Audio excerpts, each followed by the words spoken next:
교부라는 호칭은 사도들의 제자들, 사도들의 계승자들, 그래서 교회 안에서 신앙의 계속성, 일치를 추구하는 전승자다라고 생각하면 좋습니다. 사도들의 제자들이에요. 사도들의 제자들 일반적으로 다. 그래서 참된 신앙의 보증인이라는 점에서 교부라고 불립니다. 물론 교부는 완전하지 않습니다. 사람이기 때문에 죄도 있습니다. 그러나 교회의 스승이라는 점에서, 아버지라는 점에서 인정됩니다.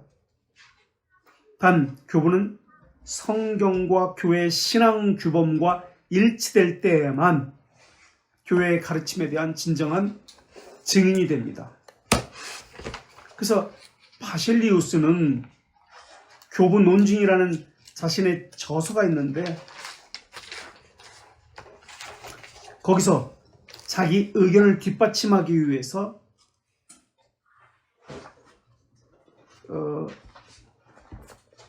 교부의 이름을 처음으로 열거합니다. 알렉산드리아의 시릴 키릴로스도 431년 에베소 총회에서 자기가 바른 신앙을 가졌다는 것을 증명하기 위해서 교회 회의에서 교부들의 작품들을 발췌해서 발표합니다. 이것으로부터 교부들이라는 이러한 용어들이 나왔습니다. 그래서 교부는 우리가 이미 배운 대로 네 가지 기준에 따라서 결정됩니다. 이 사람이 가진 교리의 정통성, 과연 이들의 가르침이 성경의 가르침과 일치하는 것인가? 그들의 모든 가르침이 성경에 일치하는 것은 아닙니다. 그렇기 때문에 이것을 구별해야 합니다. 그래서 교부라고 할 때 그들의 교리의 정통성을 첫 번째 보고요. 두 번째, 생애의 모범을 봅니다. 이 초대교회에서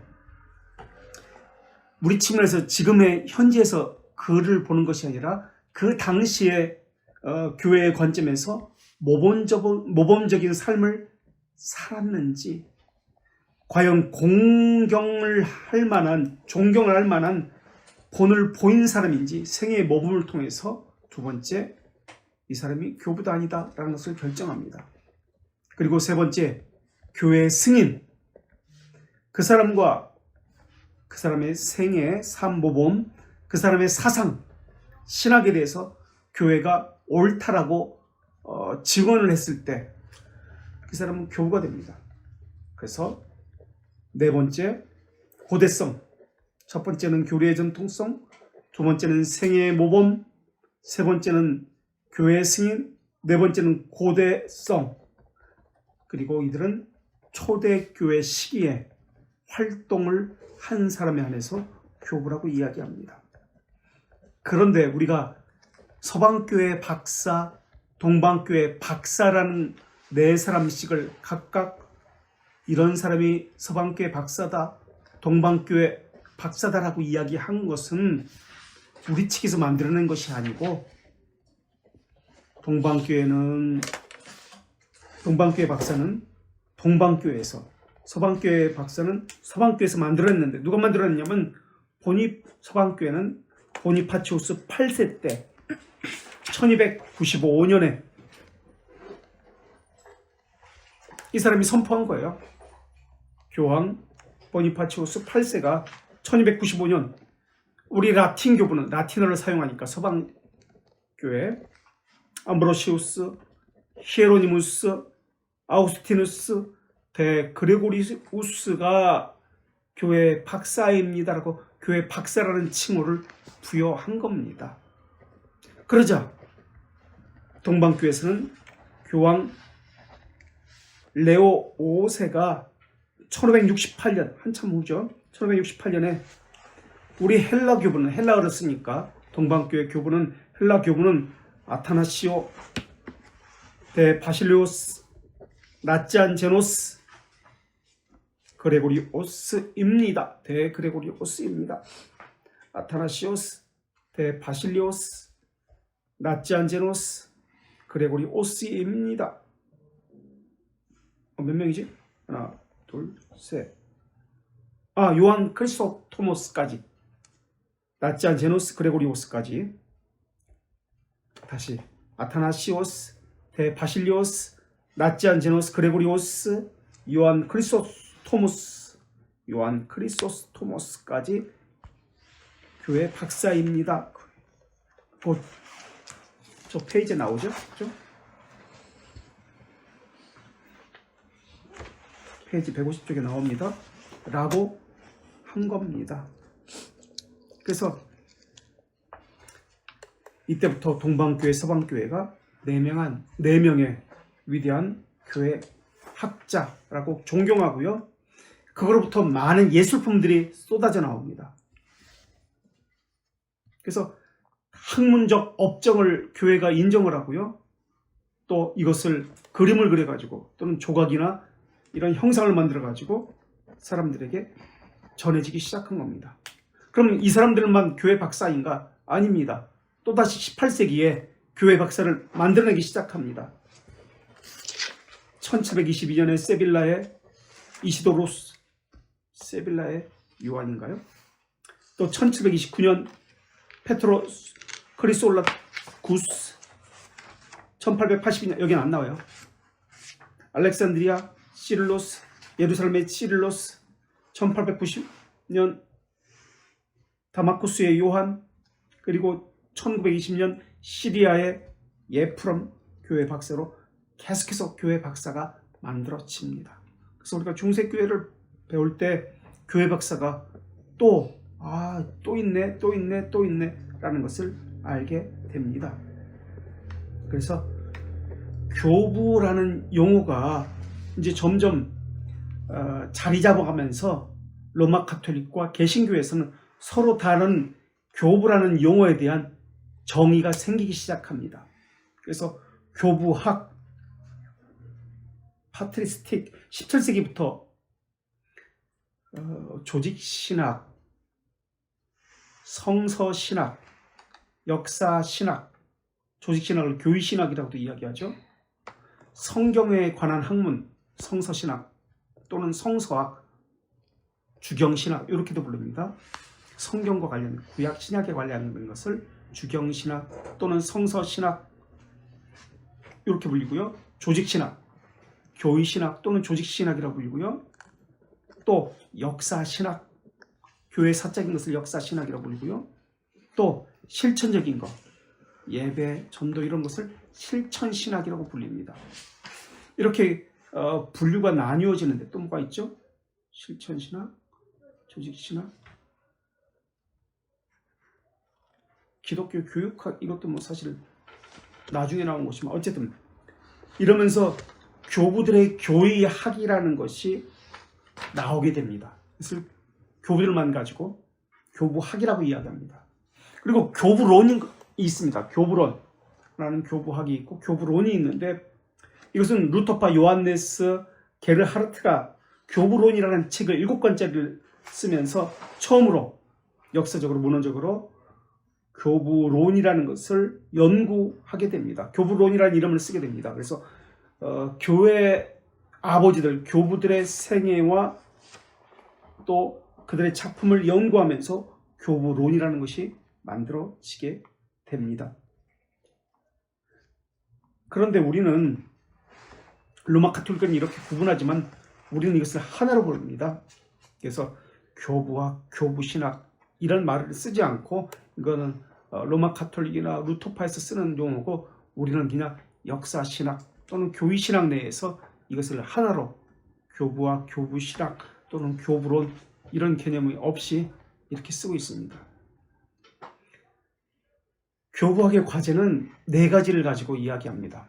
그래서 이것을 생애, 첫 번째 생애, 두 번째 저작, 누가 저작했는가, 누가 썼는가, 그들의 사상 세 번째, 첫째 생애, 둘째 저작, 셋째 사상, 넷째 후대에 끼친 영향을 살피는 겁니다.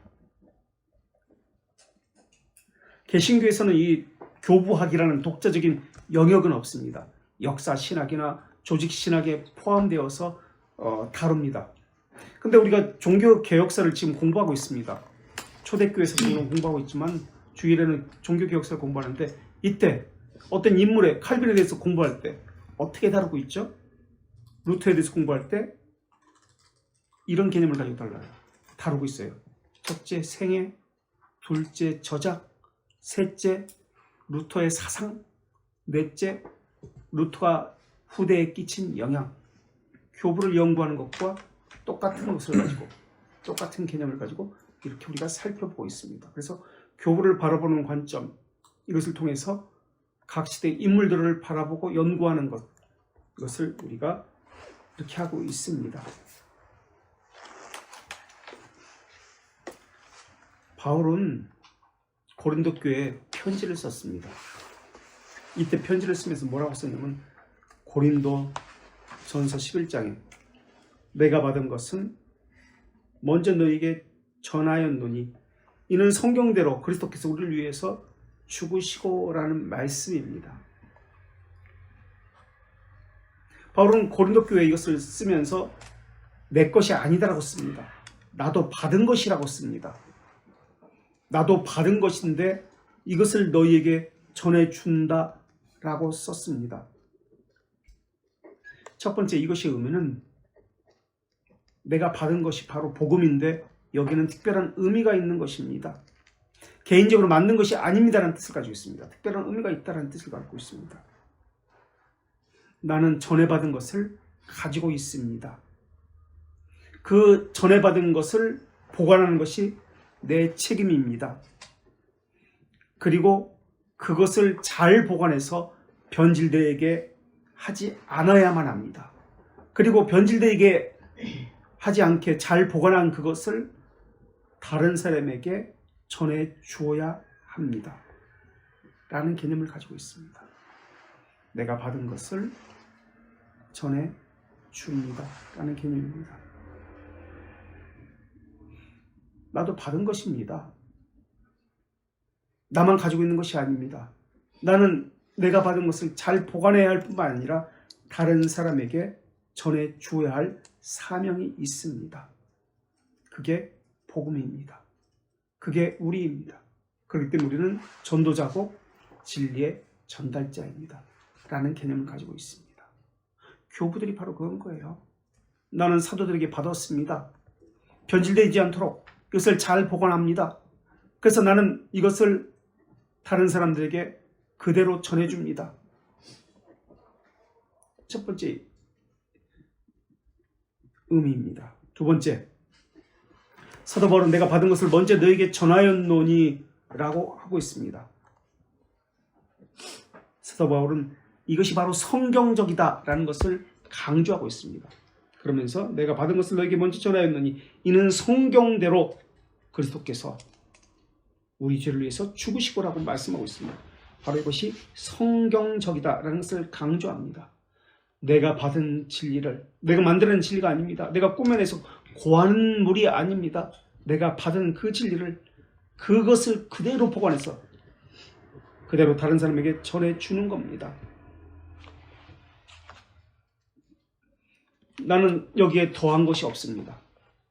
나는 여러분에게 값을 받지 않고, 내가 값을 받지 않고 전해받았기 때문에 여러분에게 돈을 받지 않고 전해줍니다.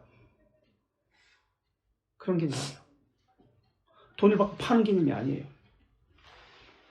오히려 더 웃돈 얹어가지고 선물도 주고 밥도 사주고 하면서 전해주죠.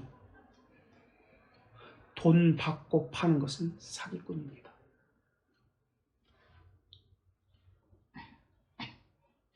자기도 돈을 내지 않고 받은 그것을 왜 돈을 받고 파는 겁니까? 우린 개혁교회나 어디 교회에서 세미나 한다고 할 때 등록비를 받습니다. 왜 그래야 되죠? 진리를 가지고 장사하는 거 아닙니까? 이익을 남기려고 하는 것 아닙니까? 우리 교회가 만약에 세미나를 한다면, 우리가 좀 재정적인 여유가 있어서 세미나를 한다면 다 무료로 해야 돼요. 우리가 먼저 그 귀한 것을 받았기 때문에 그들에게 값없이 전해 주어야만 합니다. 이것이 성경적이에요. 다 무료로 해야 돼요. 밥도 제공하고 책도 제공할 수 있으면 제공하고, 이래서 다 우리가 받은 진리에 대해서 그렇게 해야 합니다. 진리는 돈을 받고 파는 것이 아니에요. 근데 세미나다 뭐다 하면서 돈을 받고 장사하잖아요. 그렇게 하면 안 돼요, 교회는. 자, 세 번째,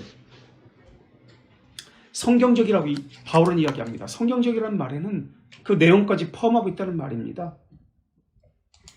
예수 그리스도에 대한 구원, 이 신학을 자기도 받았다라는 개인적 체험과 함께 덧입혀서 전해주고 있습니다. 자기가 받았다는 것이 신앙 체험이거든요. 이것의 신학이기도 합니다. 이것이 동시에 체험이면서 동시에 신학입니다. 이것을 다른 말로 경건이라고 이야기합니다. 신앙 체험, 그도다 경건의 비밀이여.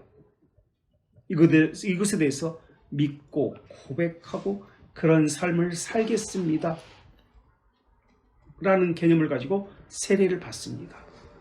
세례는 충성을 다짐하는 의식입니다. 내가 받은 것을 믿고 나는 그렇게 알고 살겠습니다. 진리를 보존하는 것과 진리를 선포하는 것, 이것은 별개가 아닙니다. 내가 받았습니다. 무료로 받았습니다. 이것을 나는 다른 사람에게 무료로 전해줍니다. 이것이 진리를 선포하는 것이에요. 다른 말로 전도예요. 진리를 고백하는 것은 예배의 형식으로 나타납니다. 진리를 전하는 것은 전도로 나타납니다. 신자의 삶으로 표현되는 것을 경건이라고 이야기합니다. 내가 진리를 받았습니다. 내가 진리를 보관하고 있습니다. 내가 진리를 받은 그대로 다른 사람들에게 흠없이 점없이 고함되지 않은 그 진리를 받은 그대로 전합니다. 이것이 교회입니다. 이것이 우리의 신자예요. 그렇기 때문에 이 받은 것을 가지고 이단이다, 아니다라는 것이 분명하게 판명됩니다. 그리고 이 받은 것에 의해서 거짓으로부터 우리를 보호할 수 있고요. 자기 정체성을 지킬 수 있게 되는 겁니다. 교부가 말하는 것이 이것입니다. 내가 받은 것이 있다. 그래서 우리에게 전해주는 거예요. 그리고 목숨을 걸고 이것을 지키는 겁니다. 이것을 전해주기 위해서. 그래서 이것을 전해주는 방식으로 이들은 편지를 쓰기도 하고 작품을 남기도 하고 여러 가지 교회 회의를 통해서 이 진리를 견고하게 확정짓기도 했습니다. 자, 책을 한번 들어볼까요? 148페이지. 우리가 지난 시간에 성경과 전통이라는 개념을 가지고 개혁신앙의 입장에서 어떻게 교회사를 볼 것인가, 로마 가톨릭은 전통을 앞세우고 교회사를 보았습니다 라고 했습니다. 오늘은 우리가 교부를 볼 때, 교회사를 볼 때 우리가 받은 것이 있습니다 라는 것을 가지고 또 전해줄 것이 있습니다 라는 것을 가지고 살펴보았습니다. 책으로 들어가서 148페이지. 초대교회로 돌아가자. 한참 우리나라에서도 이것을 이야기했죠. 초대교회로 돌아가자. 초대교회로. 그때 뭐라고 이야기했어요? 예배의 형식을 가지고 이야기했어요. 음향을 바꾸자, 스크린을 바꾸자, 뭘 바꾸자, 예배 형식, 방법을 가지고 얘기했어요. 초대교회로 돌아가자라는 말의 의미는 그런 의미가 아니에요. 예배 방법을 바꾸자는 게 아니라 삶을 살자는 거예요. 성경대로 삶을 살자는 거예요. 초대교회 정신을 가지고 살자는 개념이지, 초대교회로 돌아가자는 것은 예배 방식을 바꾸자, 예배 형식을 바꾸자, 교회 제도 형식을 바꾸자, 그런 개념이 아니에요. 삶을 성경대로 살자는 개념이에요. 진리를 보존하자, 그런 개념이에요. 삶을 말하는 것입니다. 이런 슬로건은 중세교회도 아드 폰테스, 종교개혁 시기에도 그런 이야기가 나왔죠. 근원으로 돌아가자. 아드 폰테스, 근원으로 돌아가자. 초대교회로 돌아가자는 겁니다. 종교개혁도 그렇게 얘기했어요. 르네상스가 바로 그거거든요. 르네상스. 슬로건은 순교적 신앙을 회복하자는 외침입니다. 초대교회 신자들의 삶과 그들의 신뢰를 따르자는 말입니다. 초대교회 신앙을 따르는 것은 고상하고 고귀한 삶이었습니다. 삶을 계속 얘기해요. 그들의 신앙은 신앙이 뭔지 알죠? 믿음대로 사는 것을 신앙이라고 얘기해요. 개혁신학, 개혁신앙은 다릅니다. 개혁신앙이라고 이야기할 때 믿는 바대로 그대로 사는 것을 개혁신앙이라고 이야기합니다. 그래서 우리는 개혁신앙인입니다. 믿는 대로 사는 것, 배운 대로 사는 것, 가르친 대로 행하는 것. 초대교회 신앙을 따르는 것은 고상하고 고귀한 삶입니다. 그들의 신앙을 알기 위해서 우리는 당시 교부들이 썼던 작품을 참고해야 합니다. 그래서 생애를 참고하고 작품을 참고하고 그 사상을 참고하고 그 후대 영향력을 참고합니다. 이 네 가지 것을 우리는 교회사에서 참고해서 배워야 합니다. 교부들은 대부분 이단들, 분파자들과 맞서서 싸웠습니다. 이단들은 다른 것이 아니에요. 고안물을 만들어서 섬기는 자들이에요. 꿈과 허구를 만들어서 섬기는 자들을 이단들이라고 얘기해요. 이들은 하나님을 믿는다고 생각합니다. 하나님을 믿는다고 이야기합니다. 교회에서 직분자로 여러 가지를 섬기는 자들입니다.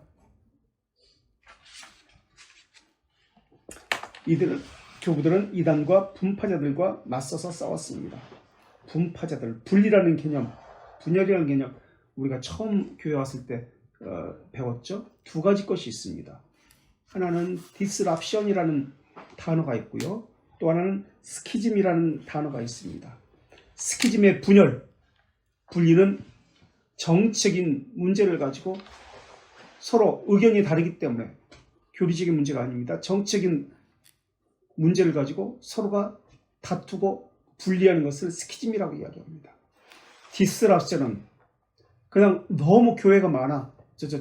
성도가 많아. 지금 우리 교회에 100명이나 돼. 너무 교회가 커서 안 되겠습니다. 50명은 따로 떼가지고 저쪽에 의정부에 더 바른 교회로 세워서 분리하는 것. 이런 분리를 디스랍션이라고 합니다. 그래서 우리나라 초대교회 때 선교사들은 우리 한국 교회를 디스랍션이라고 선교회에 보고했습니다. 사실은 아니지. 정치적 문제 때문에 싸우고 자기들끼리 지지고 먹고 싸우고 장로교회가 분리된 것이 스키즘이에요. 스키즘 사실은. 어쨌든 디스랍션이라고 보고하면서 우리가 차고 넘쳐가지고 그렇게 분리된 것처럼 그건 자연적인 분리죠. 그런 개념으로 긍정적으로 보고를 했습니다. 1054년에 동방교회와 서방교회가 나뉩니다. 이것은 디스랍션일까요? 스키즘일까요? 더 그레이트 뭘까요? 디스랍션, 스키즘. 스키즘입니다. 동방교회와 서방교회가 나뉘어지는 것. 물론 표면적으로는 교리, 필리오키 논쟁이라고 하죠. 뭐뭐로부터 성령께서 어디로부터 나오셨는가? 아버지로부터 나오셨는가? 아니면 아버지와 아들로부터 나오셨는가? 이 문제입니다. 서방교회는 아버지와 아들로부터 나오셨다라고 이야기하고 발출, 동방교회는 아버지로부터만 나오셨다라고 이야기합니다. 근데 이것은 정치적인 이유 때문에 그냥 이것은 사소한 문제예요. 누가 우위에 있느냐를 가지고 싸웠기 때문에 스키즘이라고 이야기합니다. 그레이트 스키즘이라고 이야기합니다. 정책인으로 싸웠다. 그래서 동서방교회 분리라고 이야기합니다. 그리고 역사적으로 바른 정통신앙을 교부 고수했습니다. 로마 카톨릭은 프로테스탄트에게 또 뭐라고 얘기했어요? 저도 분리주의자다, 분파주의자다라고 얘기합니다. 그리고 프로테스탄트는 로마 카톨릭에게 저들이 분리주의자, 분파주의자라고 얘기합니다. 왜 그랬을까요? 그리고 지금도 그래요. 로마 카톨릭은 자기네가 큰 집이고 개신교는 작은 집이니까 큰 집으로 다시 돌아오라고 이야기합니다. 회개하고. 왜 우리는 그들에게 분리주의자, 분파주의라고 얘기했나요? 언제는 로마 카톨릭은 자기네 큰 집으로 돌아오라고 우리에게 지금도 얘기합니다. 근데 우리는 그렇게 이야기하지 않습니다. 우리가 분리주의자, 분파주의자가 아니라 당신들이 분리주의자고 분파주의자입니다. 이단자입니다. 그렇게 이야기합니다. 왜 그럴까? 1864년 12월 8일 교황 비오 9세가 칸타쿠라라는 교령을 선포합니다. 교황이 포고하는 그 교황의 규칙, 교칙 이런 것을 교령이라고 이야기하는데요.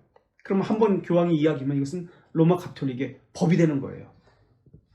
그래서 비오 9세가 선포한 것이 뭐냐면 칸타쿠라라는 80항목입니다.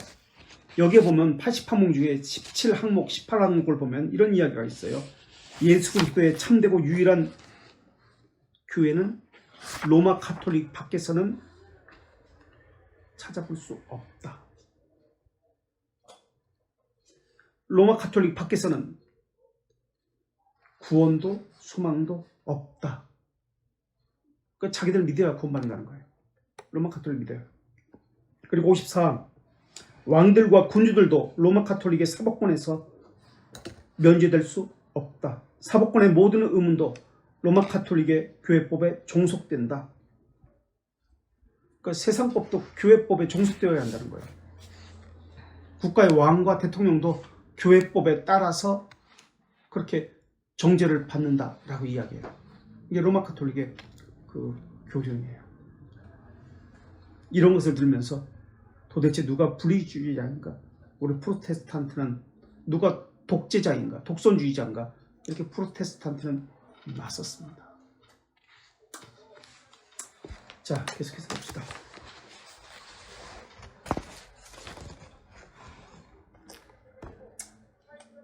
성경은 참 교제하지 말라, 어떤 자와 교제하지 말라라는 말씀들이 있거든요.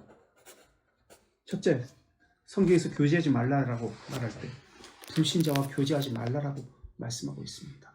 불신자와 교제하지 말라. 믿지 않는 자와 멍에를 함께하지 말라. 의와 불법이 어찌 함께 있으며 빛과 어둠이 어찌 함께 있을 수 있느냐고 이야기합니다. 그래서 불신자와 교제하지 말라. 청년들을 보면은 결혼을 믿는 형제가 너무 없어요. 그래서 믿지 않는 사람과 결혼하겠습니다라고 이야기합니다. 그런 얘기 많이 들어요. 성경 분명히 이야기합니다. 멍에를 함께하지 말라. 하나님께서 다 정해놓으셨습니다. 그래서 믿어야 합니다. 하나님의 섭리를.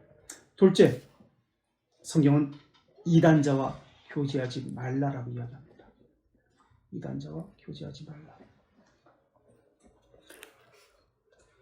로마서 16장 17절과 18절에는 너희가 배운 교훈을 거슬려 분쟁을 일으키고 거치게 하는 자들과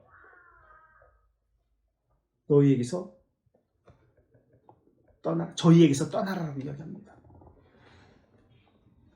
너희에게서 배운 교훈을 거슬려 분쟁을 일으키는 자,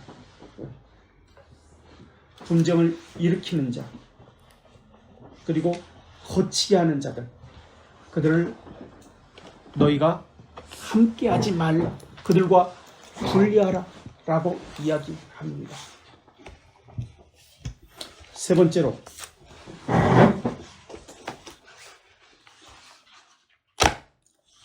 드러난 죄에 대해서 회개하지 않는 자들과 교제치 말라라고 이야기합니다. 드러난 죄에 대해서 회개하지 않는 자들과 교제치 말라. 그래서 부패한 교회와는 교제해서는 안 됩니다. 네 번째, 또 분리하라고 나옵니다.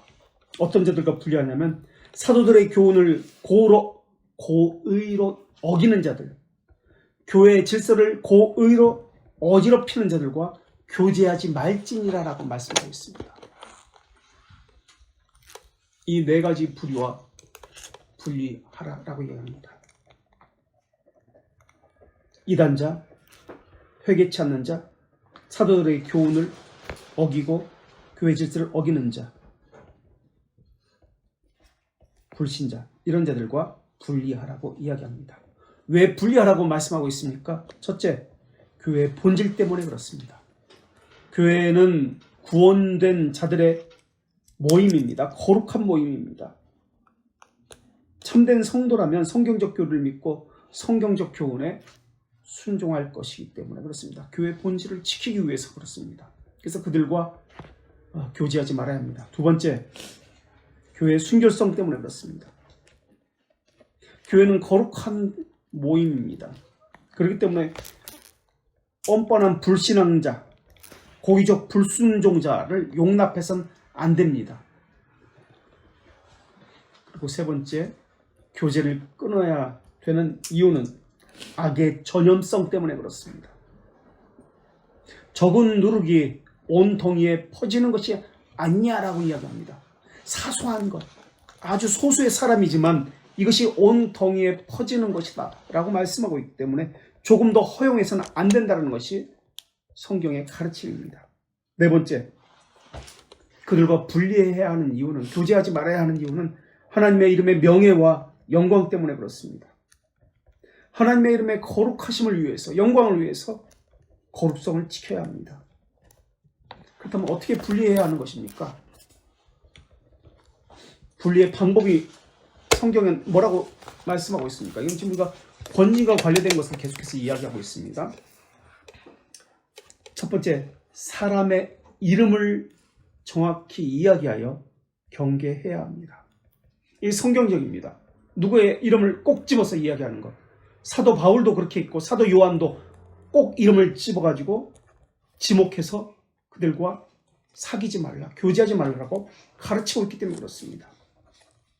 두 번째, 사람을 칭찬하는 것이 당연하다고 여긴다면 경계하고 책망하는 것도 논리적으로 일관성이 있고 이것은 당연한 것입니다.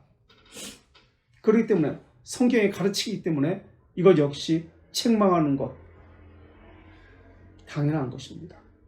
세 번째, 역사적으로도 보면은, 교회사적으로 보면 사람의 이름을 들어가지고 그들을 따르는 자들을 경계하고 그 사람의 이름을 붙여가지고 이단자라고 했습니다. 예를 들어서 그 사람의 이름을 붙여서 아리우스주의자들이라고 이야기했습니다. 네스토리우스주의자들, 사람의 이름을 직접 붙여가지고 이들을 경계하라, 이들과 교제하지 말라, 그 사람을 지목해서 이야기합니다. 이거 교회사적으로도 그렇게 정당합니다. 오늘날 사람들은 설교 말씀을 따르는 것이 아니라 설교자를 따르고 있습니다. 그래서 교회의 단절, 분리하는 방법은 실질적으로 여러 가지가 있는데요. 권계, 본면과 계몽, 수찬정지, 출교, 이러한 것들이 있습니다. 그러나 성경적인 분리는, 이제 우리가 권징에 대해서 좀 더 할 때 구체적으로 이야기하지만, 성경적인 분리라는 개념은 성경적 교훈을 따라서 하는데 회개하면 언제든지 받아주어야 합니다. 단 회개의 증거가 나타날 때 받아주어야 합니다. 성경에 보면 고린도전서 5장 11절에 13절까지 보면, 고린도전서 5장 11절에서 13절까지 보면 교제의 단절을 어떻게 하라고 나옵니다. 이런 자와는 사귀지도 말고 함께, 한번 찾아보실래요?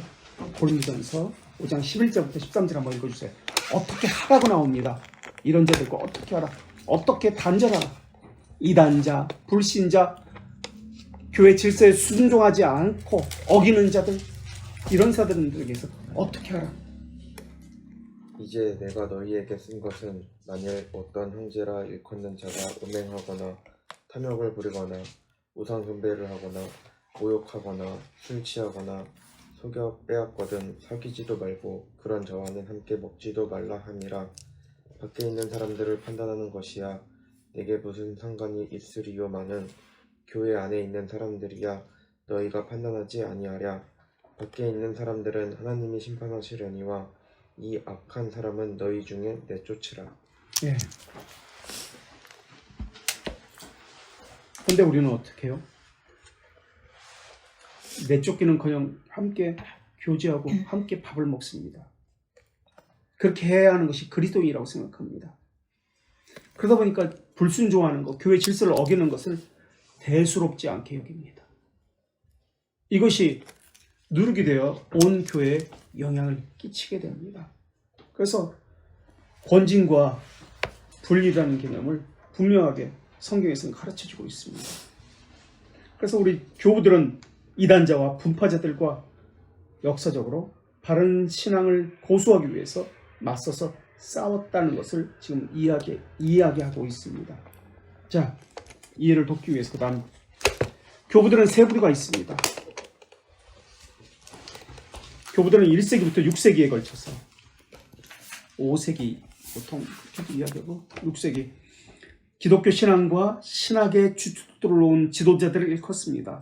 교부라는 호칭은 후대 신학자들이 붙인 명칭으로 이들의 신학을 학계에서는 교부학 또는 교부신학이라고 부릅니다. 또는 교부론이라고도 하죠. 그러나 초대교회 때 쓰인 작품은 모두 교부들의 작품이라고 보지는 않습니다. 어느 시대나 거짓된 것이 있기 때문에 그렇습니다. 기독교가 핍박받던 시기에 기독교를 변증하며 작품을 남긴 인물, 기독교 정통신앙 교리를 세운 인물, 이단들을 논박하며 신앙 고수한 인물, 목회를 하며 직면한 여러 가지 이슈들을 설명한 인물들을 이에 속합니다. 교부들은 자신의 활동한 시대에 따라 크게 아래와 같이 세 부류로 나눌 수 있습니다. 속사도 교부 또는 사도적 교부, 1세기 사람들, 이 사람들은 문서를 남깁니다. 편지들. 그래서 사도들의 제자 혹은 그들의 가르침을 직접 들은 교부들을 1세기부터 2세기까지의 사람들을 속사도 교부, 이어받았다. 사도적 교부라고도 합니다. 그리고 그 다음은 2세기부터 3세기 변증가라고 이야기하는데 이 속사도 교부하고 변증가들은 대체적으로 순교자들을 이야기합니다.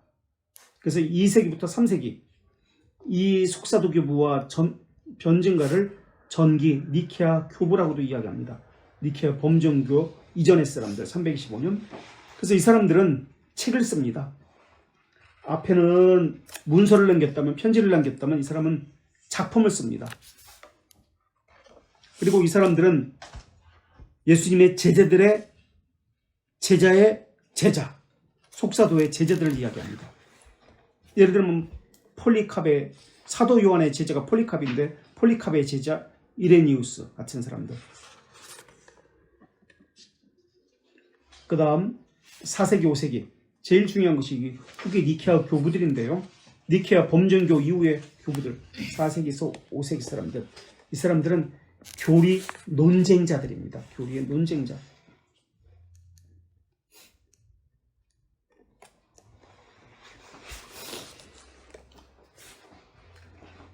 그래서 교부들의 작품은 핍박받는 같은 동료들에게 서신을 쓴다는 측면에서 또는 작품을 남긴다는 점에서 핍박받는 사람들에게 같은 지체들에게 작품을 남겼습니다. 그리고 두 번째는 핍박하는 사람들을 대상으로 변증하는 작품을 남깁니다. 그래서 두 가지 것을 담고 있는데 첫 번째 것 같이 핍박받는 지체들을 향해서 더 많은 더 강한 의미를 가지고 있습니다. 그래서 이런 작품들이 쓰여지면서 신학이 교리가 정립되기 시작합니다. 그 다음 장을 한번 볼까요? 교부들의 작품은 현재 발견된 것이 아직 발견되지 않은 것도 많이 있겠지만 57,000권 정도 나옵니다. 57,000권. 과연 이것을 몇 권이나 읽었을까? 몇 권이나 읽을 수 있을까? 유세비우스가 최초의 교회사를 남겼습니다. 이것이 없었다면 유세비우스가 남긴 교회사가 없었다면 우리는 교회사를 공부할 수가 없습니다. 그래서 유세비우스 팜필루스라고도 불렸는데요. 이 사람이 중요합니다. 교회사. 여기에 교회의 역사를 쓰면서 누가 어떤 작품을 남겼고 누가 어떤 사상을 가졌고 하는 것을 남겼기 때문에 그렇습니다. 그래서 이 유세비우스는 324년까지 교회사에 관한 역사를 남긴 사람이 유세비우스입니다. 이 사람은 325년 니케아회에서 중립파입니다. 아타나시우스파도 아니고 아리우스파도 아닙니다. 후에 그런데 대세를 따라서 아타나시우스 편을 나중에 든 사람이 역사가 유세비우스입니다. 자, 교부들 보겠습니다. 1, 2세기 속사도 교부 또는 사도적 교부들, 클레멘트 1서신, 이 사람은 베드로의 후계자라고 알려진 사람인데요. 그래서 로마의 클레멘트라고 불립니다. 클레멘트. 그 밑에 변진가 보면 세 번째 클레멘스가 있습니다. 이 사람도 클레멘트인데 이 사람과 구별하기 위해서 앞에 사람은 클레멘트라고 쓰고요. 이 뒤에 사람을 변진가의 클레멘스라고 씁니다. 원래는 클레멘트인데 이 사람은 알렉산드리아의 클레멘트고 위에는 로마의 클레멘트입니다. 그래서 헷갈리지 않도록. 로마의 클레멘트 1서신, 이 사람은 1서신, 2서신을 쓰는데 베드로 후계자로서 100년 트라이누스 세 번째 핍박 때 순교한 사람인데 고린도 서신을 씁니다. 우리가 고린도 전서 후서가 있잖아요. 이 사람이 쓴 것은 고린도 3서라고 불립니다. 그러니까 그 당시 초대교회 고린도 교회에 지금 바울이 쓴 이 문제들, 그 이후에 어떤 문제들이 또 있고 이것을 어떻게 해결했는지 그 이야기들이 이 고린도 3서에 기록되어 있습니다. 로마 카톨릭에서는 이 클레멘트가 3대 교황이 됐다라고 이야기하는데 이건 거짓말입니다. 누구도 몰라요. 어쨌든 로마 카톨릭에서는 존경받는 사람, 베드로의 직속 제자니까 클레멘트, 이 고린도 3서는 최초로 쓴 서신서라는 것에서 성경 다음으로 최초로 쓴 기록이라는 점에서 중요합니다. 클레멘트 1서신, 고린도 3서, 고린도 교회에 썼겠죠 당연히. 그러면 그 다음에 디다케. 디다케는 우리가 책이 있잖아요. 여기 그죠? 디다케. 디다케라는 책이 있습니다. 이 교리서예요. 12사도들의 교훈이라는 책입니다. 핍박 중에 교리 공부를 했다라는 것을 우리가 알 수 있습니다. 순교를 하는 상황에서. 그래서 이것이 최초의 교리문답서다. 그래서 철학적이고 논리적인 사고를 갖게 해주는 것입니다. 이것이. 대화를 통해서 질문하고 답하고 교리문답서처럼 질문하고 답하고 이런 구성으로 되어 있습니다. 디다케라는 책. 그 다음에 헤르마 또는 에르마의 목자. 성경에는 이 사람의 이름이 허마라고 나옵니다. 허마의 목자. 묵시록입니다. 이 사람은 자기 딸에게 고발당합니다. 우리 아버지가 그리스도인입니다. 그래가지고 붙잡혀가지고 감옥에서 후회합니다. 자식 교육을 잘못시켰다. 자기를 고발한 것을 문제 삼은 것이 아니라 자기가 자기 딸에게 신앙교육을 시키지 않은 것을 이야기합니다. 헤르마의 목자, 허마라고 나오는 사람. 그 다음에 이그나티우스. 이 사람 누구 제자죠? 안디옥의 이그나티우스입니다. 사도 요한의 제자입니다. 그 밑에 폴리카르포스도 사도 요한의 제자. 이 사람은 서머나의 감독. 요한계시록 보면 칭찬받은 교회가 두 교회가 나옵니다. 어디 교회죠? 어디 교회예요? 요한계시록에 칭찬받은 교회? 칭찬만 받은 교회, 책망이 없던 교회. 어디 교회예요? 서문학 교회하고 거기 감독이에요. 이 사람이 폴리카비. 또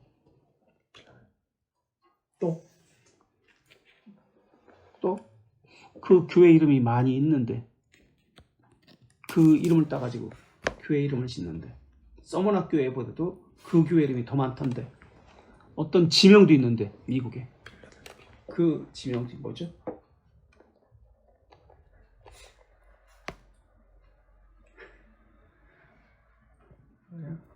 어떤 교회인지 필라델피아 치즈 이름도 있죠. 필라델피아 교회. 이 사람은 서문학 교회 감독 폴리카르. 이 사람은 그 전에 이그나티우스 7개의 서신을 씁니다. 이그나티우스 서신은 안디옥의 이그나티우스는 사도 바울은 배를 타고 끌려갑니다. 그죠? 잡혀서 배를 타고 잡혀갔잖아요. 로마로 가잖아요. 이 사람은 육로로 잡혀갑니다. 그러면서 잡혀가면서 7개의 서신을 씁니다. 그 중에서도 7개의 서신 중에서도 교회보다 편지를 보냈는데 로마 교회에 보내는 편지가 유명합니다. 그래서 이 특징은 교회 정치에 대해서 쓴다. 교회 질서에 대해서 쓴다. 특징이 있습니다. 자, 그 다음 폴리카르포스. 폴리캅 서신은 빌립보 서신이라고 불립니다. 이 사람의 제자가 이레니우스입니다. 그 다음에 클레멘트 2서신. 이 사람은 어디에 클레멘트라고요? 이 사람은 어디에 클레멘트라고? 어디 출신 클레멘트라고? 이 사람은? 로마의 클레멘트. 클레멘트 1서신, 클레멘트 2서신. 이때 로마의 클레멘트 2서신에는 최초의 설교라고 나오는데 이것은 이신칭의 설교입니다. 초대교회 때부터 이신칭의 교리가 있었어요. 클레멘트 2서신에 이신칭의 교리가 나옵니다.